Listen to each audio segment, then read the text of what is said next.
So when you're looking at the days, you see the days of each sign. You have the signs of they're more or less September 23rd, October 23rd, November 22nd, December 22nd, January 20th, February 19th, March 21st, April 20th, May 21st, June 21st, July 23rd. They're all different days, and it fluctuates a bit with leap year, but they're different days because of we're not in a circular orbit, we're in an ellipse. So when the sun in the northern hemisphere, when the sun is closest to the Earth, this is done for the sun. So you see the signs, they're opposite to what we're used to, because that's where the heliocentric order Earth is moving around through the zodiac.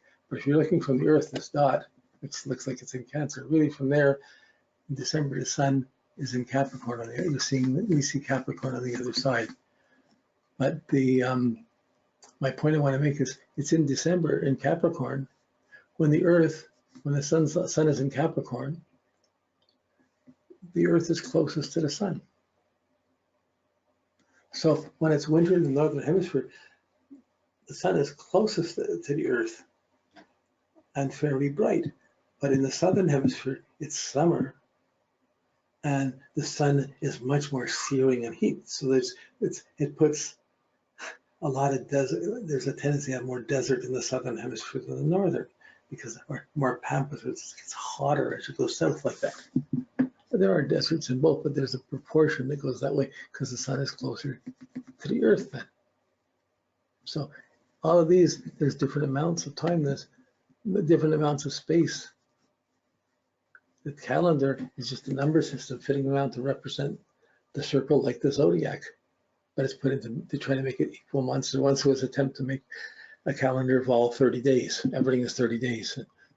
We just do that. And the different mathematical systems have been tried to purport, but really the calendar, the zodiac and astrology is the actual calendar. It measures the phenomena and the distortions as they're coming along.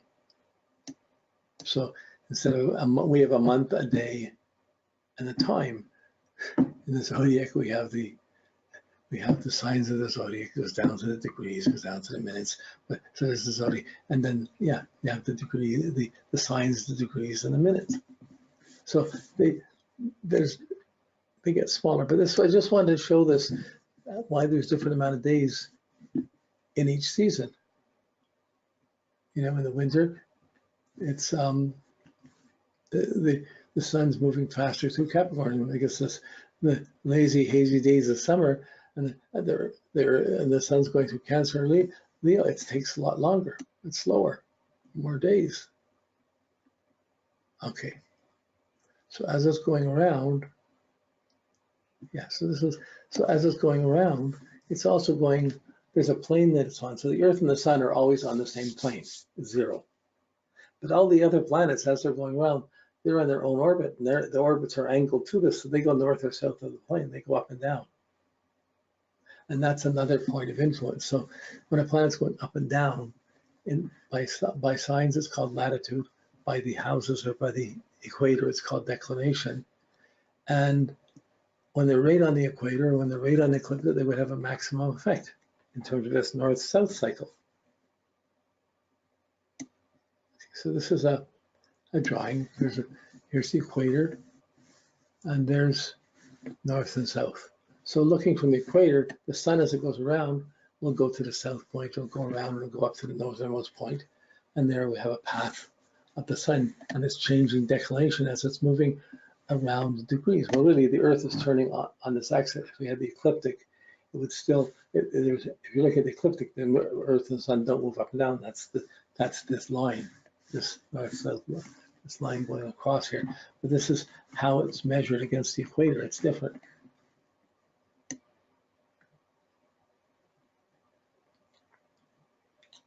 So, but at the ecliptic, so here's the Earth, the sun would be the other side.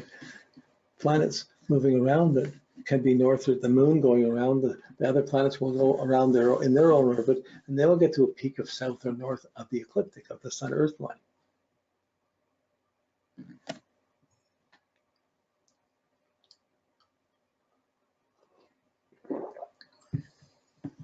So it's an extra dimension. It's the second dimension as opposed to, we're looking two-dimensionally at planets going around the degrees. But there's a third dimension. It's going up and down. It's higher or lower in that degree. And that has a whole nother, so there's by latitudes, we don't watch them too much in our natal charts, but in declinations, there's a large group that watch things north or south of the equator. Now, when planets go north or south of the equator, I'm just going to go back for a minute. What drawing is it? Here. So the planets are moving along the ecliptic, but because the ecliptic angle is going north or south of the ecliptic, when you measure it from the equator, they can be significantly higher, like they're always within about 7 degrees of the ecliptic, but they can be 25 degrees north or south of the equator at the different extremes. So this is in declination, so it makes a big difference. So here's the ecliptic, and there's the equator. So the equator, as it goes north or south, this would be called declination. But the planets, because they're on the ecliptic, they can move, as they move north or south, they go further north or south from the equator. So we'll come down, and this is showing. So another thing happens. So you have its own cycle can be at the highest point north, and it's going around the degrees. That's called where the halfway points would be, where the nodes would be, and the highest point north or highest point south of the orbit, how the orbit affects the orbit. That's every orbit affecting Earth's orbit has that. It's kind of heliocentric factors. But as we have all the planets, what happens is sometimes as you look up your chart, you used to always, the old ephemeris, you get them for a year at a time, and they would always have the degrees of longitude and the degree of latitude, and they would have the declination in it, and they would have these factors as part of the ephemeris. And this was used as part of astrology much more technically than the last 50 years, where people decided to make simpler ephemerises just of planets and the signs. And we look at the signs and the houses, and we lost this depth perception.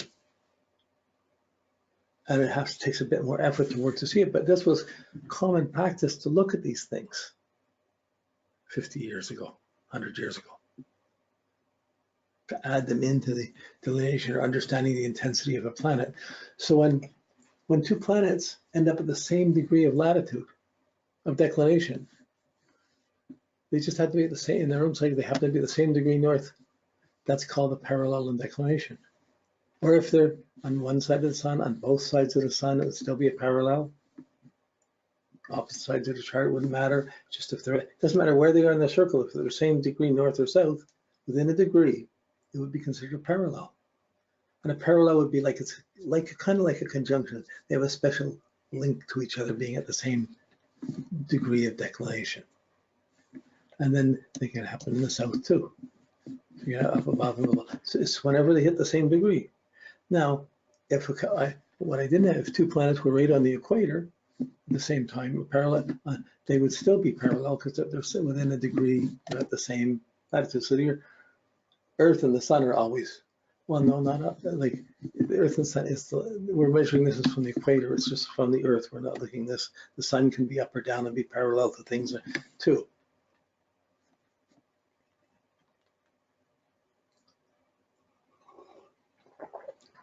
I have a whole workshop on declinations and parallels that should be an add-on to this, where I spend a few hours just going into this in more detail with charts and that. Here, it's enough to present it, and then it's on the forum. It's in our forum, so you can find the videos on the declination, the RASA videos on declination, and it'll go more deeply into this and explain in more detail. But then there's also the contraparallels, which would be like the oppositions. And contraparallels was something in the same degree opposite, one's at 10 degrees south, one's at 10 degrees north. Or 7 degrees, 10 minutes north, 7 degrees, 10 minutes south.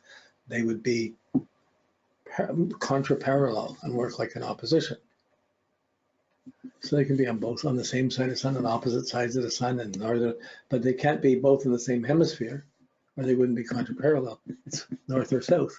But if something is at 15 minutes of a degree south, and suddenly it's at 15 minutes of a degree north, they're still going to be considered contraparallel. Like they're parallel. No, they would be considered parallel because they're within the degree of being parallel. You have to get, it's got to be a degree away from the equator to get to be the contraparallels. So when you look at a chart, we're seeing the degree, we're seeing a flat chart, two-dimensional, and really there's a whole sphere above it and a whole sphere beneath it. It's really a globe. And we're just seeing it as a flat thing, and we've got to build up a depth consciousness, and we're pulling that out, and we're beginning to sense the depth within each degree. Like it's one thing to see a picture of a person, but it's another thing to meet a person on the street where you shake hands, you hug them, you talk. There's a whole different texture of interrelation to a person, not just your impression of the picture.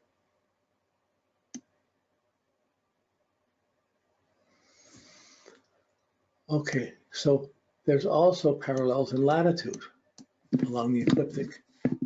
And this is more watched in heliocentric. We see the heliocentric, we have the degrees going around, but there's this depth that's still there too. It's a sphere above and below. And here we have the parallels in latitude, north or south of the ecliptic. That which means north or south of the Earth's sun line, not north or south of the equator, north or south of the Earth's sun line.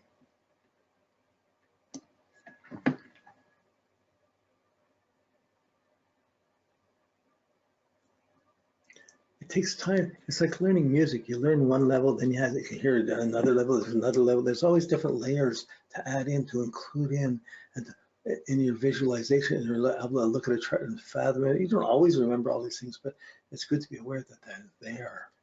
And now we're not just looking at a two-dimensional picture and judging everything from it.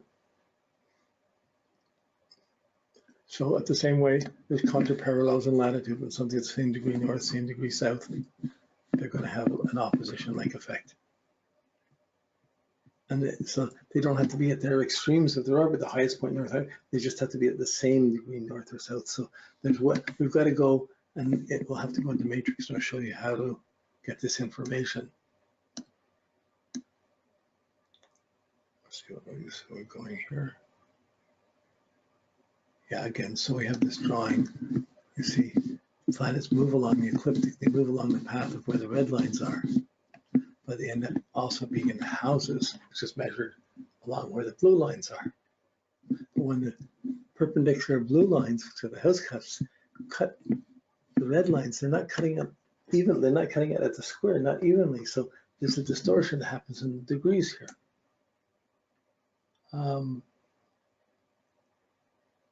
Okay, before I get to this, I'm going to take a moment to go into matrix and show you how to get the declinations. Very easy. All the different programs would have something of this sort, and